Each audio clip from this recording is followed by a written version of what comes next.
You think comfort is your friend. It's not. It's the silent executioner of your potential. Every time you avoid discomfort, you make a decision, not to stay safe, but to stay weak. You're not protecting yourself. You're training yourself to lose. And the brutal truth, the world doesn't respect men who run from pressure. It crushes them. Let me break something open in your head. When you stop avoiding discomfort, something strange happens. It feels like you're speaking a different language, not literally, but mentally. Your thoughts change. Your reactions change. Your standards rise so high that your old self can't even understand you anymore. That's what I call speaking in tongues. It's the language of discipline. The language of men who operate on a level the average guy can't even comprehend. Weak men negotiate with discomfort. Strong men command it. You think the top 1% feels motivated? No. They've rewired their mind so pain feels normal. Pressure feels like home. While you're hesitating, overthinking, waiting for the right time, they're already moving, already executing, already winning. And you're sitting there confused because you don't understand their language. That's the gap. It's not talent. It's not luck. It's identity. When you repeatedly face discomfort, waking up early, pushing harder, doing what you hate, you stop being the same person. You don't need motivation anymore. You become the kind of man who acts regardless. That's power. That's control. That's dominance. You don't rise to the level of your goals. You fall to the level of your discipline. And most of you, your discipline is a joke. Speaking in tongues is when your mindset evolves so far beyond average that people start calling you extreme, obsessed, crazy, good. That's exactly where you need to be. Because average thinking creates average lives. And average lives are nothing but slow, quiet failures. You want confidence?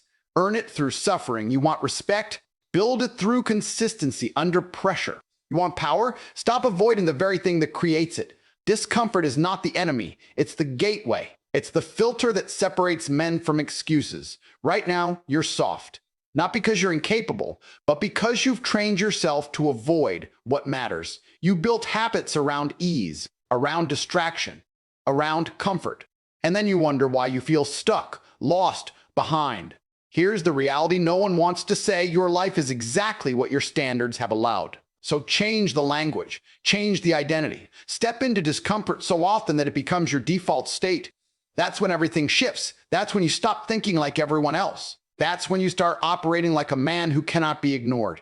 Comfort is the most dangerous addiction because it disguises itself as safety while quietly destroying your potential. It doesn't hit you all at once. It erodes you slowly, decision by decision, until one day you wake up realizing you built a life that feels easy but empty. You think you're maintaining stability, but in reality, you're surrendering growth. Every time you choose the easier option, you are not preserving energy.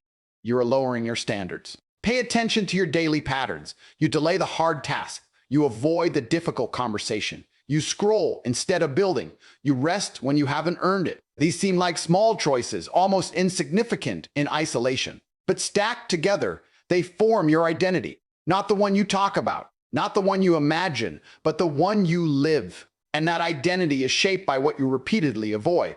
The truth most people refuse to face is this: your brain adapts to whatever you feed it. If you constantly choose comfort, your tolerance for discomfort shrinks.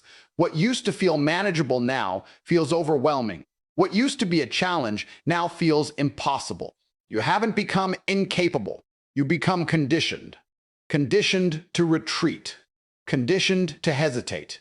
Conditioned to quit before things even begin to get difficult. This is why so many people feel stuck without understanding why. They're not lacking intelligence. They're not lacking opportunity. They're lacking exposure to discomfort. They've trained themselves to operate within a narrow zone where nothing threatens them and nothing transforms them either. Growth does not exist in that zone.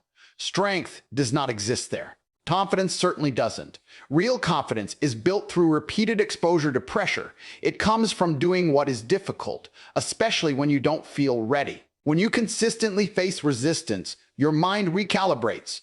What once felt uncomfortable becomes normal. What once intimidated you becomes routine. This is the shift most people never experience because they never stay in discomfort long enough for it to reshape them. Look at the men who operate at a high level. They are not avoiding difficulty, they are seeking it. They understand that discomfort is not a threat. It is a tool. It sharpens their focus. It strengthens their discipline. It forces them to adapt. While others are trying to escape pressure, they are using it as leverage. The dangerous part about comfort is that it feels justified. You tell yourself you deserve a break. You convince yourself you'll start tomorrow. You rationalize delays as strategy. But underneath all of that is avoidance. And avoidance compounds. It builds habits that quietly define your limits. Over time, you stop attempting anything that challenges you because your mind has been trained to associate discomfort with something to escape rather than something to conquer. If you want to break this cycle, you have to stop negotiating with yourself. You cannot treat discomfort as optional. You have to make it a standard. That means doing the work when you don't feel like it. That means choosing the harder path even when no one is watching. That means removing the illusion that comfort is something you deserve without earning it. Because the reality is simple and unforgiving. The more you chase comfort, the weaker you become. And the weaker you become, the harder life feels. Not because life changed, but because you did. You don't wake up one day and suddenly become strong, disciplined, and in control. That transformation is built through repeated exposure to what you've been avoiding. Discomfort is not just something you endure, it is the mechanism that reshapes who you are at a fundamental level. Every time you deliberately step into difficulty, you're sending a signal to your mind. This is who I am now. Not someone who hesitates, not someone who retreats, someone who acts. Most people misunderstand identity. They think it's something internal, something fixed, something they need to find. That's false. Identity is constructed through behavior. It is built through repetition. What you do consistently becomes what you believe about yourself. If you consistently avoid challenges, you start to see yourself as someone who can't handle pressure. If you consistently face them, even when it's uncomfortable, you begin to see yourself as someone who operates regardless of fear. This is where discomfort becomes powerful. It forces you out of your existing patterns. It disrupts the version of you that has been built around ease and avoidance. The first time you push through resistance, it feels unnatural. The second time, it feels slightly less foreign. Over time, it becomes expected. That's the shift.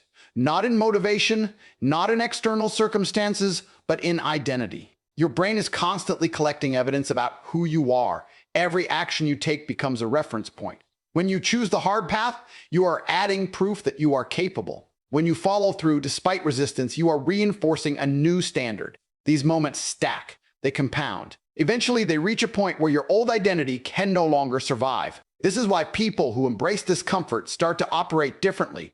They don't need to force themselves as much because their baseline has changed. What once required effort now feels like the minimum.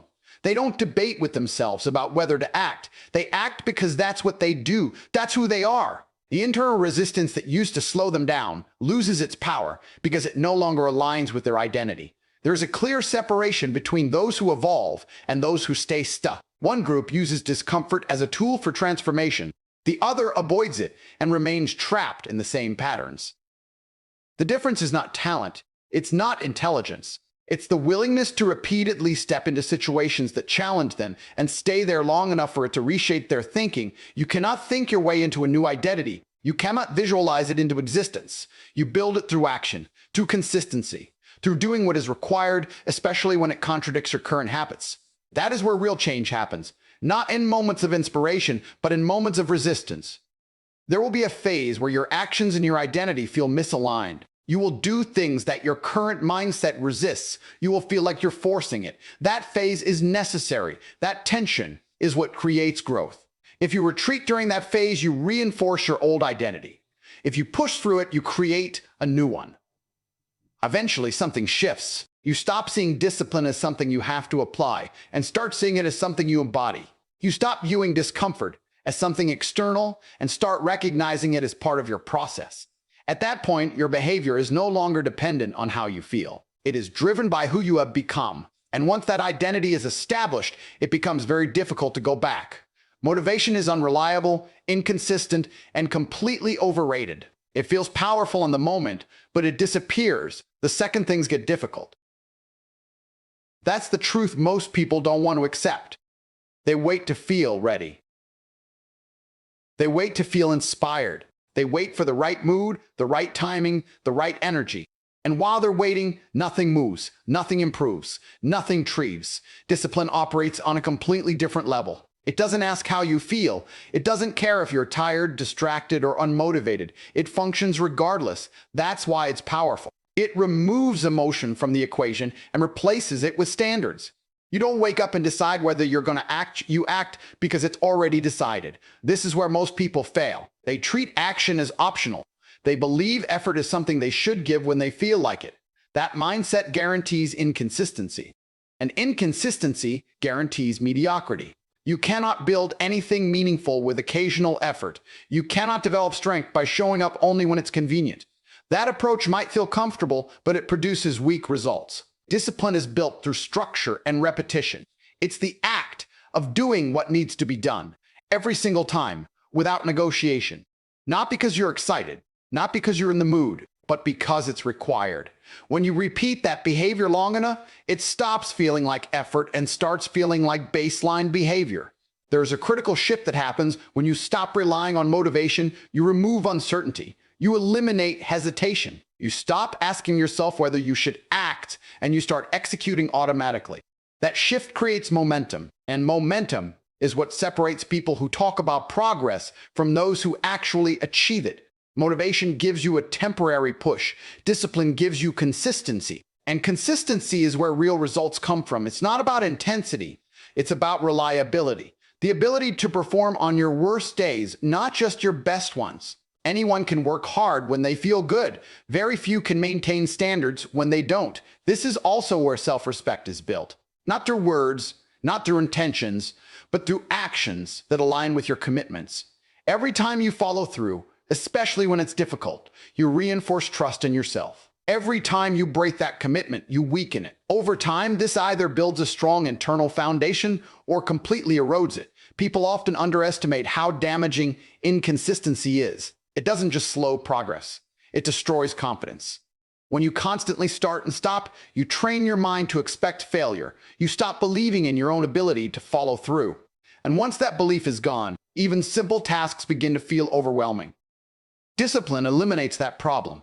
It creates a system where action is non-negotiable. You don't rely on how you feel in the moment, because feelings are unstable. You rely on a standard that you've set and committed to. That standard becomes your reference point. It defines your behavior, not your emotions. There will always be days where you don't feel like showing up. That doesn't change. What changes is your response. Instead of seeing that as a reason to stop, you see it as the exact moment where discipline matters most. That's where separation happens. That's where progress is either made or lost. Once you understand this, the entire game changes. You stop chasing motivation, start building systems. You stop depending on emotion and start relying on structure. And when that shift is made, your output becomes consistent. Your standards become higher, and your results become inevitable. Most people spend their entire lives trying to eliminate pressure, not realizing they're removing the only force that could have made them stronger. They chase ease, stability, predictability, thinking that's the path to control. It isn't. It's the path to stagnation.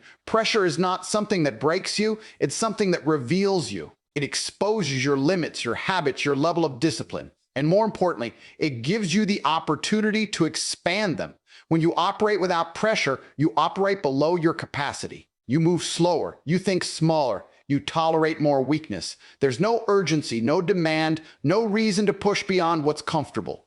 That environment might feel calm, but it's also where progress dies. Growth requires resistance. Without it, nothing is forced to adapt.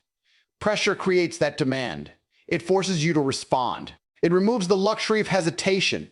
When the situation requires more from you, you either rise or you get exposed. There's no middle ground, and that's exactly why it's valuable. It puts you in a position where excuses no longer work, where your usual patterns are no longer enough, where you are required to operate at a higher level whether you feel ready or not. This is where real development happens.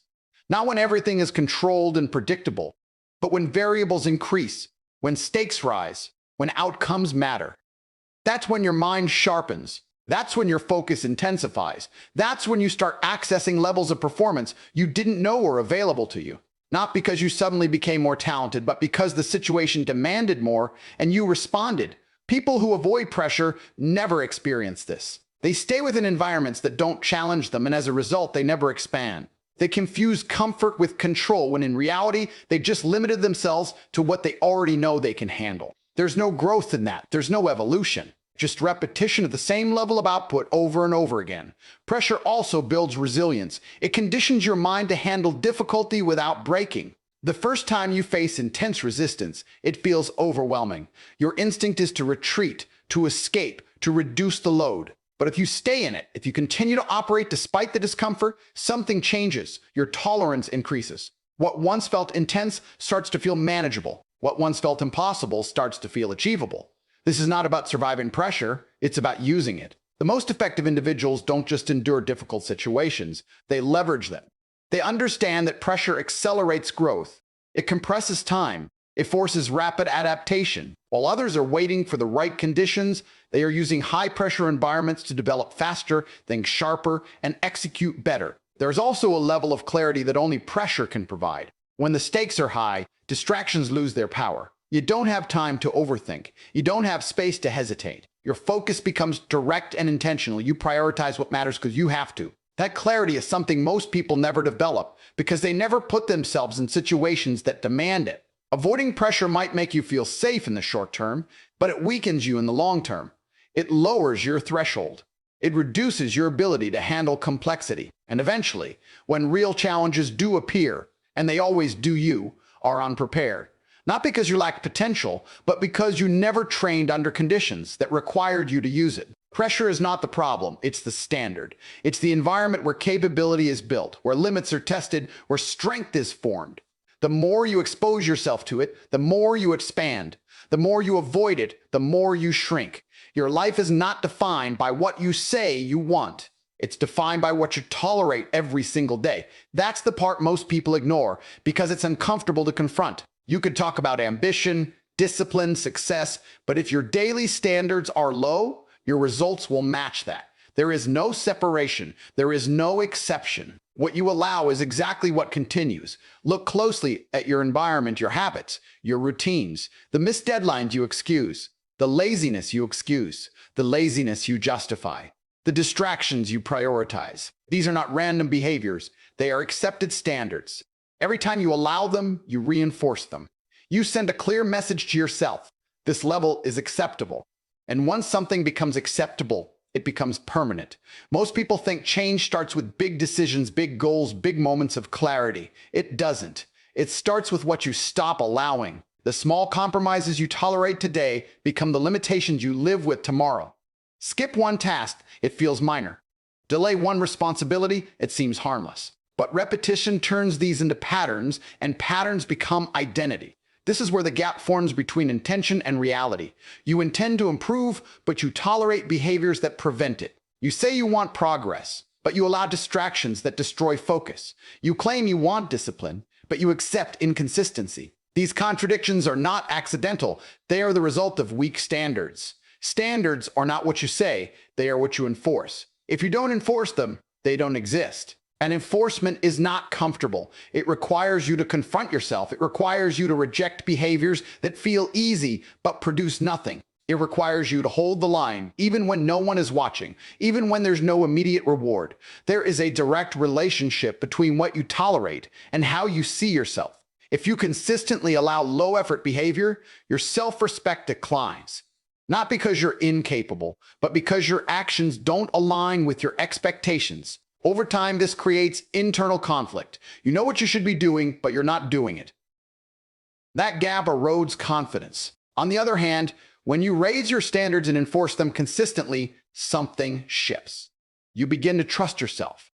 You eliminate the gap between intention and action. You stop negotiating with weakness. That's where real confidence is built, not through positive thinking, but through consistent alignment with higher standard. The difficult part is that raising your standards immediately makes your life harder. You can no longer rely on shortcuts. You can no longer justify delays. You can no longer hide behind excuses. Everything becomes more demanding.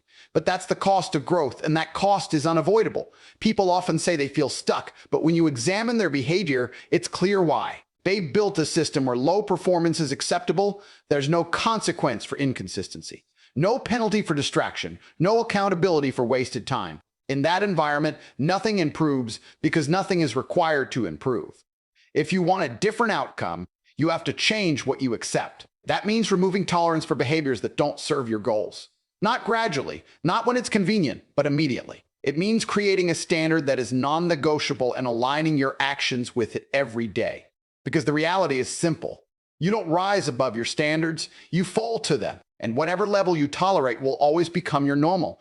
You're not confused because the path is complicated. You're confused because you haven't moved. That's the truth most people avoid. They sit in analysis, overthinking every angle, waiting for clarity to appear before they act. But clarity doesn't come before action, it comes because of it. The longer you stay inactive, the more uncertain everything feels. The moment you start moving, things begin to organize themselves. Indecision creates mental noise. The more you think without acting, the more variables you introduce. You start questioning everything: your ability, your plan, your timing. What could have been a simple step turns into a complex problem in your head. That complexity is not real. It's a byproduct of hesitation.